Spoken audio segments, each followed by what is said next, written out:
Perkenalkan, nama saya Yolanda Margareta Berubarus. Sekarang saya akan menjelaskan mengenai pengangguran. Pengangguran adalah suatu keadaan di mana seseorang tergolong dalam kategori angkatan kerja, tetapi tidak memiliki pekerjaan dan secara aktif tidak sedang mencari pekerjaan. Menurut Sukirno, pengangguran adalah jumlah tenaga kerja dalam perekonomian yang secara aktif mencari pekerjaan tetapi belum memperolehnya. Pengangguran atau tunakarya adalah istilah untuk orang yang tidak bekerja sama sekali, tidak mencari pekerjaan, bekerja kurang dari 2 hari dalam seminggu, atau seseorang yang sedang berusaha mendapatkan pekerjaan yang layak.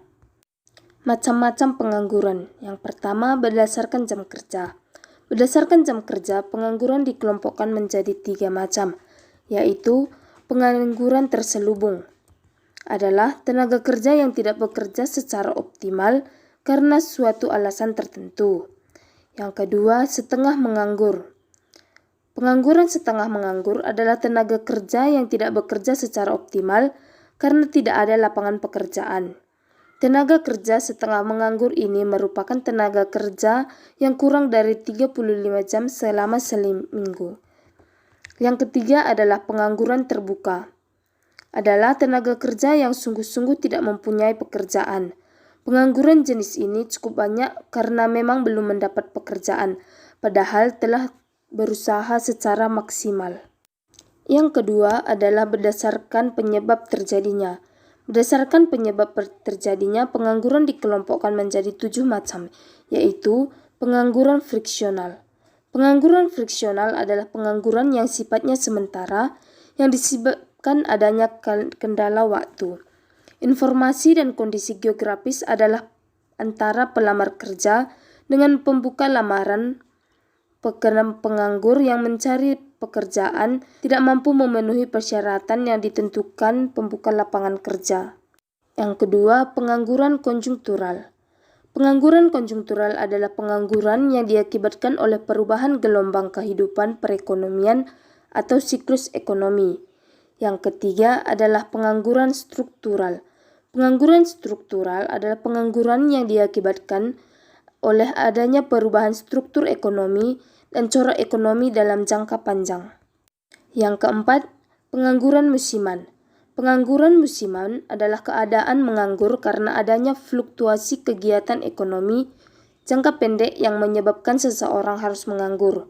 Yang kelima, pengangguran teknologi.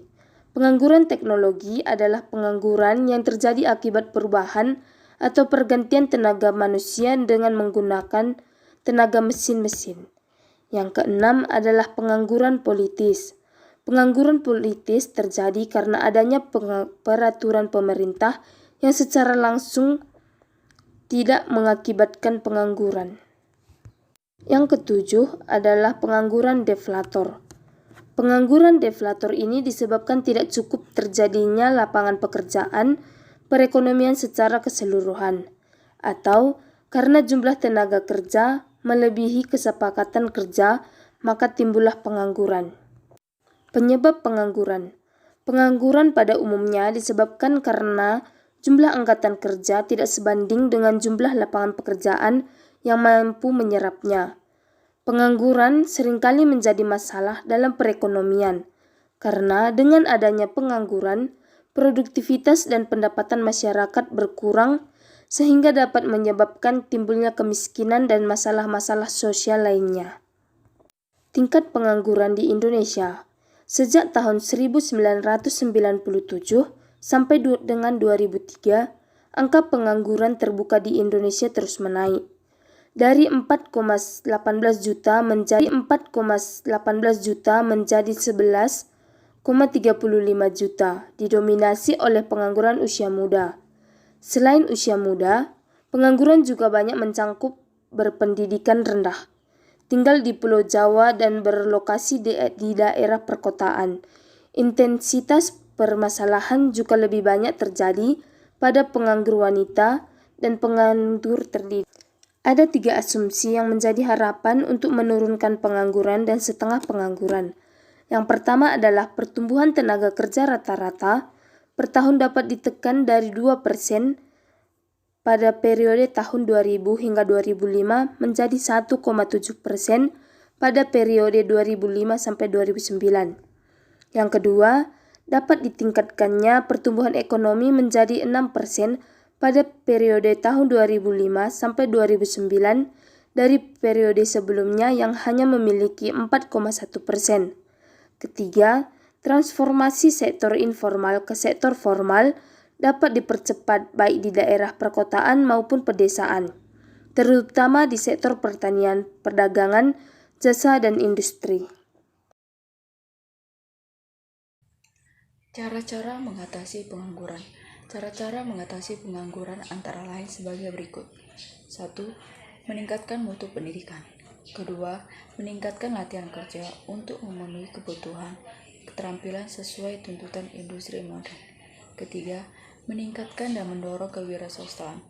Keempat, mendorong terbukanya kesempatan usaha-usaha informal. Kelima, meningkatkan pembangunan dengan sistem padat karya. Keenam, membuka kesempatan kerja ke luar negeri.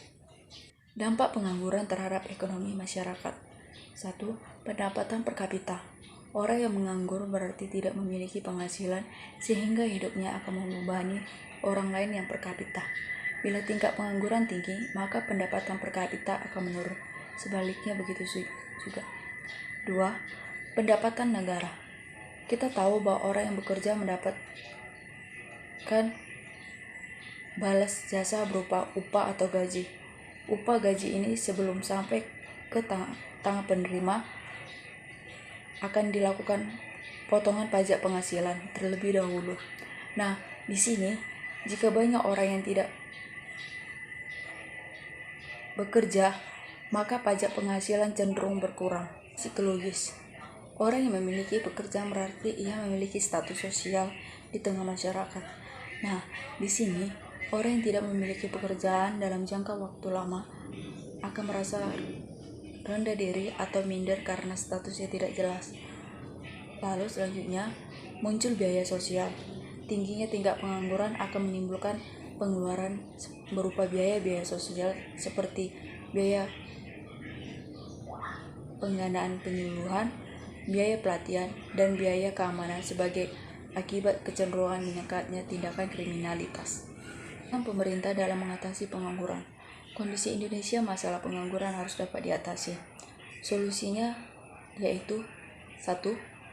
Pemerintah memberikan bantuan wawasan, pengetahuan, dan kemampuan jiwa kewirausahaan kepada usaha kecil dan menengah berupa bimbingan teknis dan manajemen.